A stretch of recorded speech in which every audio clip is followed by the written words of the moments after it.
Hello friends, जय हिंद। जैसे कि आप लोगों ने थंबनेल देख लिया होगा, आज हम लोग बात करेंगे सीटेट की कुछ प्रमुख स्ट्रेटजी के बारे में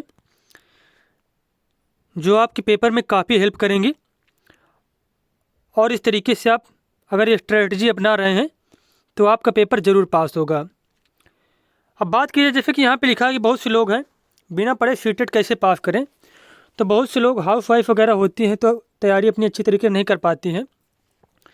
और मैंने 15 दिन में कैसे पास किया इसके बारे में बात करेंगे। यहाँ पे भी हमने जो है ज़्यादा पढ़ाई नहीं की थी, ज़्यादा से ज़्यादा 15 से 20 दिन पढ़ाई किया था। और क्या किया था इसमें, ये सभी उसमें से हम लोग चर्चा करेंगे भी। और बस ये काम करना होगा अब आप लोगों को सीटेट पास करने के लिए। तो बात की जाए यहाँ पे सबसे पहले कि जो लोग पढ़ाई नहीं कर पाएँ, ज़्यादा नहीं कर पाएँ पढ़ाई, तो उनके लिए क्या करना चाहिए। तो सबसे पहले पहला काम उनको करना है कि जितने भी दिन बचे हैं तो बस कुछ नहीं पढ़ना, बस उनको PYQ क्वेश्चन सॉल्व करना है। क्या करना है? PYQ क्वेश्चन उनको सॉल्व करना है और अलग से कुछ भी नहीं पढ़ना, जितना बस उनको आ रहा है।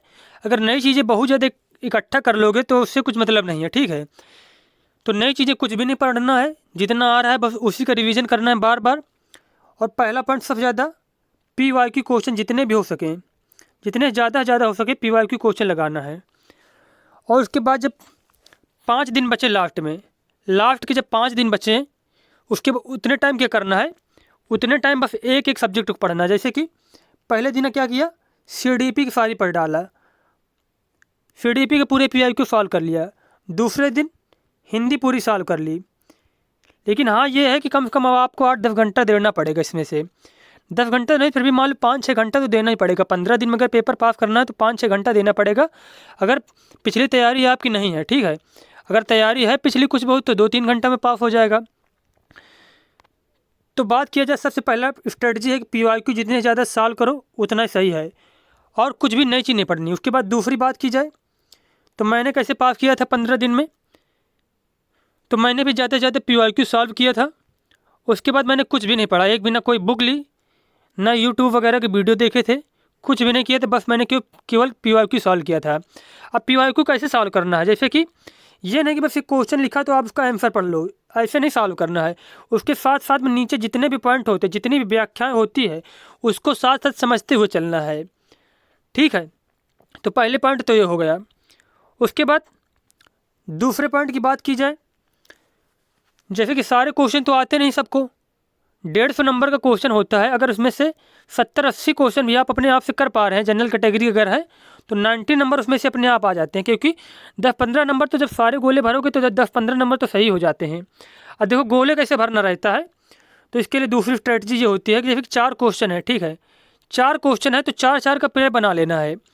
उसके बाद तो जैसे 4 है तो इनमें इस तरीके नहीं भरना कि पहले में A कर दिया, फिर B, फिर C, फिर D।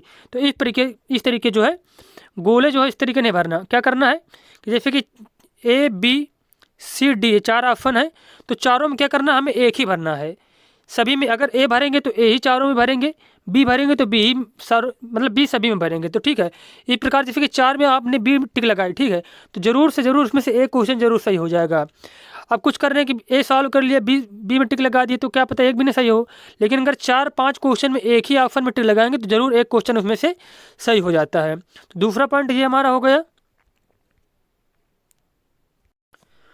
उसके बाद तीसरी स्ट्रेटजी ये है कि आप लोग जब पेपर देने जाएंगे उसमें से जो सबसे आसान सब्जेक्ट लगे आपको, CDP लग रही सबसे आसान, तो सबसे पहले CDP सॉल्व करेंगे। उसके बाद अगर हिंदी लग रही आसान तो हिंदी सॉल्व करेंगे। जो सब्जेक्ट आपको आसान लगे पहले उसको सॉल्व करना है, उसके बाद ही अगला सब्जेक्ट हमें सॉल्व करना है। और कोई क्वेश्चन जैसे कि हमें नहीं आ रहा तो बार बार उसी में टाइम नहीं देना है कि बार बार उसी को पढ़ाए चले जा रहे हैं, उसे छोड़ो, अगला क्वेश्चन देखो, ठीक है। तो इस प्रकार जो क्वेश्चन नहीं आ रहे उनको छोड़ते जाना है। उसके बाद फिर और एक बात कि एक भी क्वेश्चन छोड़ के नहीं आना, सभी जितने भी क्वेश्चन होते हैं 150, तो सभी आपको फिल करके आने हैं। 150 में से जो जितने भी क्वेश्चन होते हैं सभी के आपको गोला भर के आने होते हैं। इसमें से ये रहता है कि 10-15 नंबर तो फ्री के मिल ही जाते हैं। तो अगर पढ़ाई करके आप लोग 80 नंबर भी ला रहे हैं, अगर जनरल कैटेगरी के हैं, जनरल कैटेगरी की अगर पढ़ाई से 80 नंबर अगर आपके आ रहे हैं, ठीक है, और 80 बहुत बड़ी बात नहीं कि 150 क्वेश्चन में अगर 80 नंबर आप नहीं ला पा रहे हैं तो फिर कुछ बात ही नहीं है, मतलब फिर एक भी तैयारी नहीं है आपकी है, ठीक है। तो 80 नंबर तो आप ला सकते हैं। उसके बाद 10 से 15 नंबर आपको मिल जाएंगे फ्री के, जो गोला भरोगे उसके बाद फ्री के नंबर मिल जाएंगे। अब देखो जैसे कि मैंने देखो CDP में मेरे 22 आ गए थे, जैसे कि मैथ में 16 है क्योंकि मैंने कुछ भी नहीं पढ़ा था। उसके बाद इन्वायरमेंट में 21 है, हिंदी में 21 है और इंग्लिश में तो 13 है केवल। तो टोटल हमारे 93 नंबर आए थे। 93 में मतलब ये है कि जैसे कि 3-4 गोले तो गलत हो गए थे, भरने में ही गलत हो गए।